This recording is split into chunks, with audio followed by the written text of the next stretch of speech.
In our last few videos, we went deeper into three of the attributes that Anselm ascribes to God, namely spatial omnipresence, temporal omnipresence, and simplicity. In this video, we're going to start our discussion of some problems that arise for Anselm's account of God. We're going to start by going back over the list of attributes that Anselm ascribes to God, or the list of things that Anselm says about God throughout the Proslogion. And then I'm going to identify two types of problems that arise with respect to those attributes. And then we're going to look at one of those problems in particular in this video, namely what I call the problem of atheism. So let's go back over the list of attributes or things that Anselm says about God throughout the Proslogion. Well, he says he exists, he's supremely good, he depends on nothing else or exists through himself, he's self-sufficient. All things depend on him for his existence and for their happiness. He cannot be thought not to exist. He's the creator and made all other things from nothing. He's just, truthful, happy, joyful, knowledgeable, omnipotent or all-powerful. He's merciful, impassible. He's not a body. He has no spatial extension. Rather, he's spirit. He cannot be corrupted. He cannot lie. He cannot cause what is true to be false. He's living, wise, eternal, exists everywhere, is spatially unbounded, is wholly present everywhere, is not subject to the law of space. He's spatially omnipresent. He exists always. He's temporally unbounded, not subject to the law of time. You say he's temporally omnipresent. He's light. He is greater than can be thought. That's to say, he can't be fully grasped. He's beautiful, harmonious, fragrant, savory, soft, not composed of parts. That's to say, can't be broken up. He's completely one, simple, alone. He is what he is. So again, that's the divine simplicity theory that we talked about in the last video. He's necessary and his life is wholly present to him. So now, having gone back over that list of attributes or claims Anselm makes about God, and we could take that set of claims or that list to constitute his account of God. Let's turn now to discussing two kinds of problems that Anselm considers for his account of God. So there are two kinds of problems that Anselm considers concerning his account of God. What I want to call incompatibility problems and non-incompatibility problems. Incompatibility problems are problems concerning how God could have various of the attributes Anselm suggests that he has simultaneously. So for example, remember that when we read through that list, Anselm says that God is all-powerful, and he also says that there are things that God can't do. Namely, he cannot tell a lie, he cannot cause what is true to be false, and he cannot be corrupted. The tension here is, how could it both be that God is all-powerful and that there's things he can't do, right? This is an example of an incompatibility problem. There's a tension between the attributes that Anselm ascribes to God and hence within his account of God. Some might say it's internally inconsistent. An example of a non-incompatibility problem, that's to say a problem concerning how God could have a various attribute that Anselm ascribes to him, is the problem of atheism, which we're going to consider today. So what is the problem of atheism? Well, we know, first off, that it's not an incompatibility problem. That's to say, it's not a problem that concerns a tension between two or more of the characteristics that Anselm attributes to God. It has to do with a problem with one of the attributes that Anselm assigns to God. Namely, it concerns Anselm's claim that God cannot be thought not to exist. So we can put the problem like this. The problem of atheism. Anselm takes greatest conceivable being theology to entail that God cannot be thought not to exist.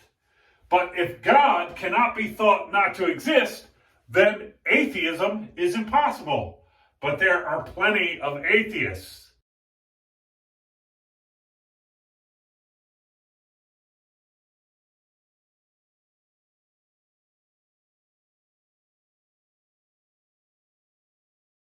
So let's break this down.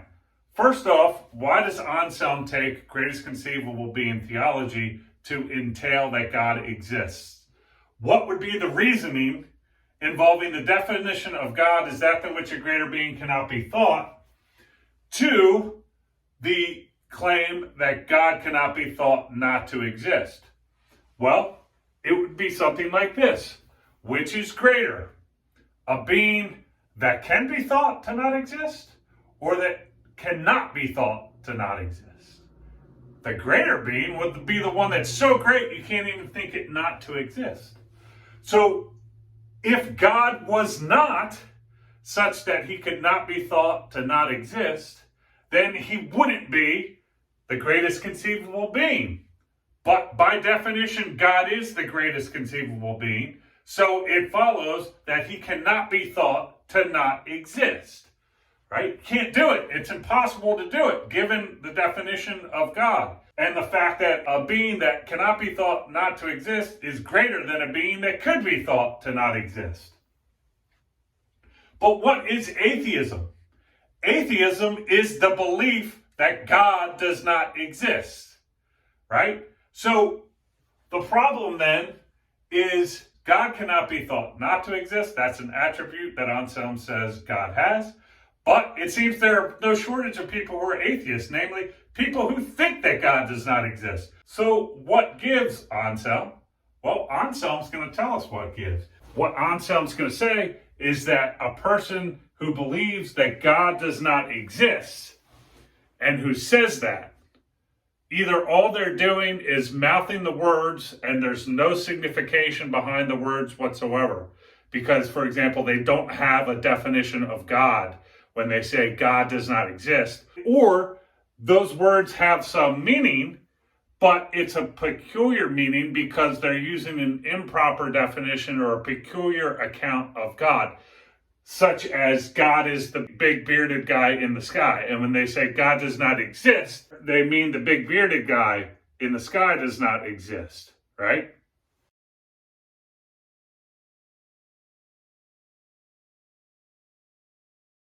But if they're using the correct account of God as that than which a greater being cannot be conceived, then it follows from that God cannot be thought to not exist, so that atheism is impossible. So again, quick summary, the problem that atheism says, look, Anselm, in your account of God, you say God cannot be thought to not exist.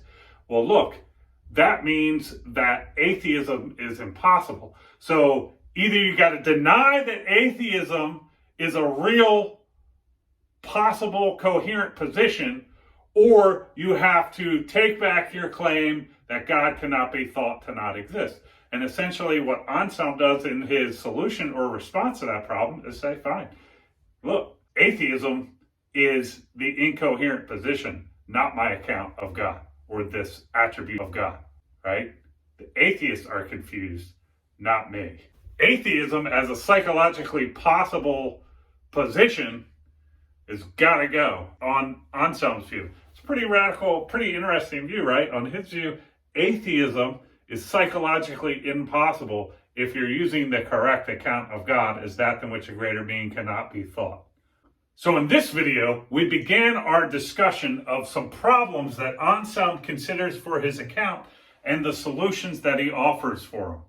We identified two general kinds of problems that Anselm identifies for his account. One kind is what we could call incompatibility problems, and these are problems that concern tension or incompatibility between two or more of the attributes that Anselm ascribes to God. These kind of problems essentially suggest that his account is internally inconsistent. All the attributes that he ascribes to God can't be had by God all at once. The other kind of problem was one that did not concern a tension between two or more attributes that Anselm ascribes to God, but between, say, one of the attributes that Anselm ascribes to God and some fact taken to be outside of his account of God. And in particular, we focused on the non-incompatibility problem, namely the problem of atheism. We defined what that problem was, and we discussed Anselm's solution to it. Of course, there's always more to say, and if you have more to say about any of what we discuss in this video, please put it in the comments below. In the next video, we're going to turn to discussing an incompatibility problem for Anselm's account of God, namely the problem of omnipotence. I'll see you in the next video.